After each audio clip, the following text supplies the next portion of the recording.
법치를 빌린 정치 보복이다 이렇게 규정을 하고 재판부를 신뢰할 수 없다 이런 요지의 발언을 해서 지금 논란을 낳고 있죠.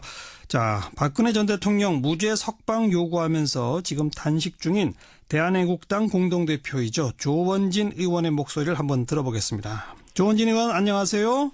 네, 오랜만입니다. 예, 오늘 단식 지금 일주일째? 예, 7일째입니다.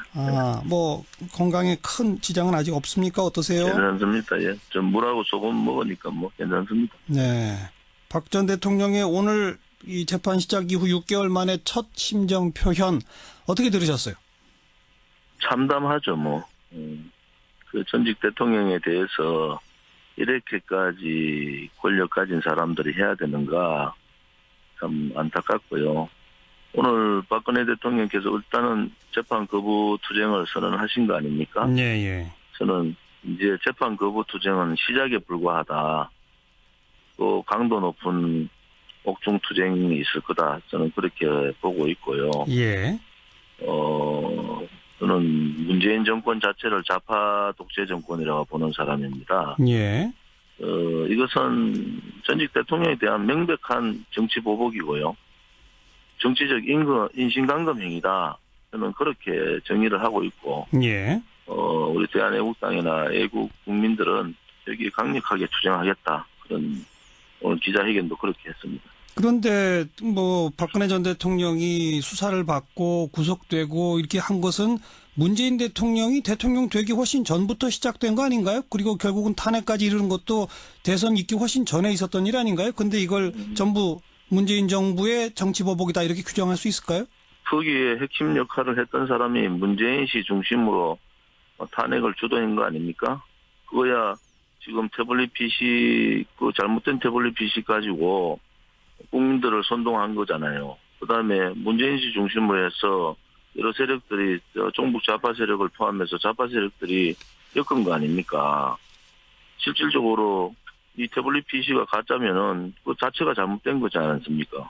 예. 6개월 동안 수사하고 6개월 동안 재판하는데 증거라고 나온 거는 아무것도 없어요. 예. 요 말 한마디 가지고 이재용이 말을 줬나 안 줬나 가지고 1571만 표 받은 정통성 가진 대통령을 탄핵 파면시키고 구속까지 한 거 아닙니까? 예. 그러면 문재인 씨 정권이 좀 당당해야죠. 뭐가 그래 두렵습니까? 대통령이 무슨 증거인멸의 우려가 있어요. 그러면 대법원장 놓을 때부터 왼쪽 눈으로 보는 사람 놔놓고 그때부터 예견을 했죠. 구속연장 되겠다. 예.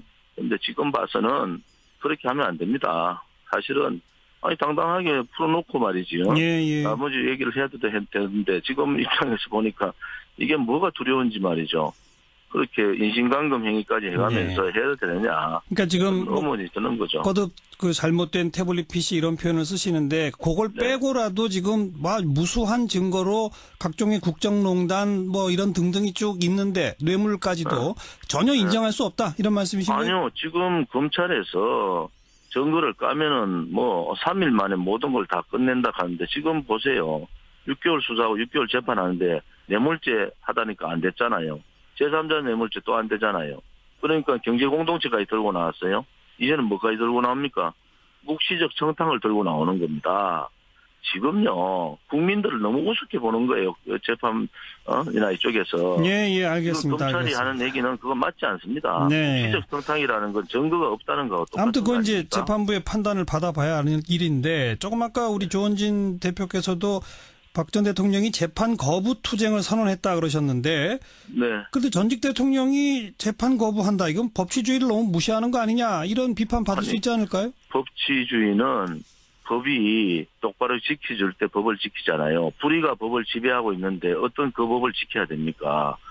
대통령께서 담담하게 법의 공정성을 믿고 재판부의 공정성을 믿고 6개월 동안 그것도 하루에 일주일에 4회씩 하루에 10시간씩 재판을 받은 거 아닙니까? 예. 어느 전 세계에서 전직 대통령을 이렇게 재판하는 경우가 있습니까? 예. 이거 인권 유린이고 인권 탄압이지만은 그 견뎌가면서 재판을 받았는데 나온 게 아무것도 없잖아요. 그런데 지금 그 6개월 수사 6개월 재판 받는데 지금도 증거인멸에 우려가 있다 하는 것은 증거가 없다는 얘기예요. 그 당장 이재용 부회장 등등의 유죄 판결 내려진 건 어떻게 보세요 그러면?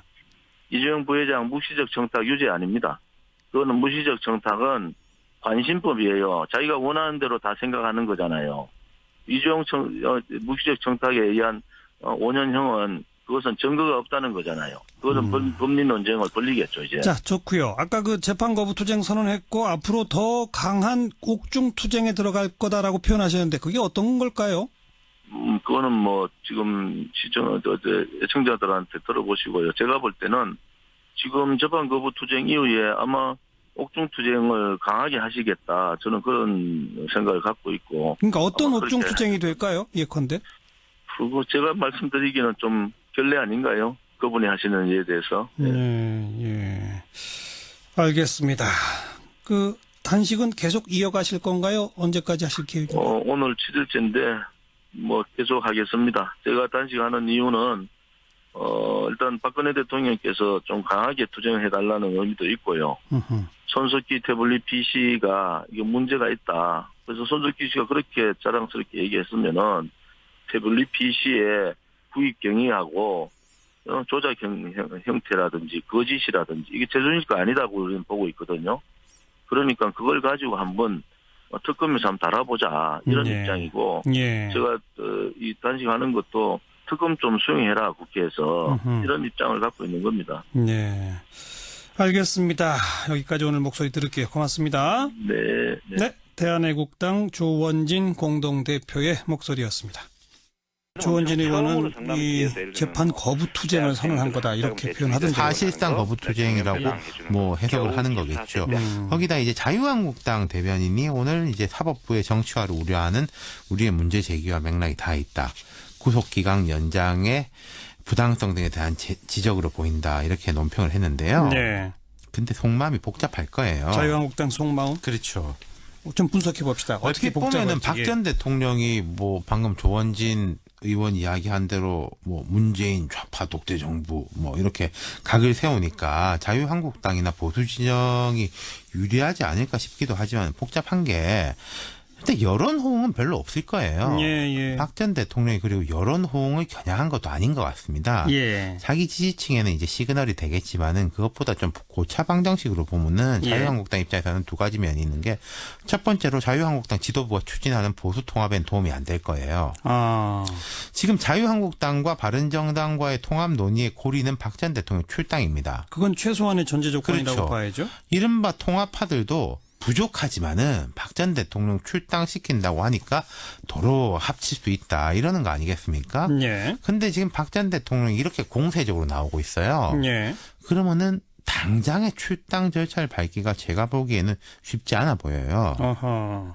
그리고 자유한국당 내에서 뭐 서청원, 최경환 오늘 오전까지 흐름입니다. 이 두 사람도 이제 내보내겠다. 그랬는데 이게 박근혜 전 대통령 입장 발표 이전이거든요. 박 전 대통령이 오늘 발언이 겨냥하는 게 뭐냐. 내가 잘못한 게 없다. 이런 것보다는 아니 이거 너무한 거 아니냐. 이런 식의 이제 여론을 자극하는 거로 보는 게 맞을 거예요. 구속 연장은 너무하는 거다. 그렇죠. 아무리 그래도 뭐 전직 대통령인데 뭐 조원진 의원도 그런 이야기를 하셨지만은 그런 상황에서 보면은 자유한국당의 스탠스는 꼬인다는 것이고 그렇다고 박근혜 전 대통령 옆에 서서 싸운다? 이것은 도로 탄핵 이전으로 돌아가는 것밖에 안 되지 않습니까?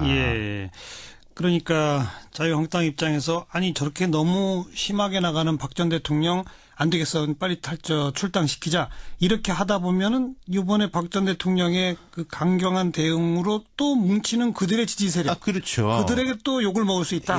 하하. 또 뭐 지금 뭐 이명박 전 대통령에 대한 것도 이제 있으니까. 자, 자유한국당은 그렇고. 바른정당 통합파들도 이렇게 되면 좀 생각이 복잡해지겠는데요? 그렇죠. 바른정당 통합파들이 볼 때도 지금 오늘 바른정당 같은 경우에 논평 자체가 없었습니다. 다들 말을 아끼고 있어요. 이 부분에 대해 가지고 뭐 독자파들이야 이대로 가는 거지만은 통합파들은 이런 상황에서 뭐 박 전 대통령 출당 강하게 요구하기도 쉽지 않은 면이 있을 거예요. 그리고 오늘 박 전 대통령 측이 문재인 정부뿐만 아니라 사법부에 대한 불신도 여과 없이 드러냈거든요. 그랬죠. 그러면은 자유한국당이나 보수 진영 입장에서는 정부하고 각을 세우는 건 그렇다 치고 사법부하고도 정면으로 맞선다. 쉽지 않을 것 같아요. 예, 예. 거기다가 여러 가지가 좀 꼬이는 게 그 김진 전 중앙일보 논설위원 있지 않습니까? 네네. 그 자유한국당 한번 대선 경선 후보도 했었죠. 지금 강남갑 당협위원장인데 예. 홍준표 대표를 겨냥해가지고 자기 대법원 재판 걸려 있으니까 정부하고 안 싸우는 거 아니냐. 하하. 이런 식으로 또 공격을 했단 말입니다. 예. 그러면 오늘 박 전 대통령 행보로 해서 물론 제일 부담 가는 쪽은 사법부라든지 정부 여당이에요. 하지만은 보수 진영도 다 전반적으로 스텝이 꼬여버리는 결과가 나온다. 예, 예. 그럼 이제 박 전 대통령은 오늘 그 말미에 보면은 내가 다 책임지고 가겠다. 뭐 관료라든지 기업에 대해서는 부담을 주지 마라. 이렇게 이야기를 하긴 했지만은 예. 이 여전히 좀 마이웨이로 가게 되는 거 아닌가. 예, 예. 그러니까 자기하고 그나마 가까웠던 사람들이 이러지도 못하고 저러지도 못하는 상황에 처하게 만들 수 있다는 거죠. 이 옆에 서서 싸우자니 안 되겠고. 너무 부담스럽고. 그렇다고. 매몰차게 하자니 또 그렇고. 게다가 아까 조원진 의원 앞으로 더 강력한 옥중 투쟁에 나서실 거라고 본다라고 했단 말이에요. 그렇죠. 보수 진영의 스텝은 더 꼬여갈 수도 있겠군요. 여기까지 수고하셨습니다. 감사합니다.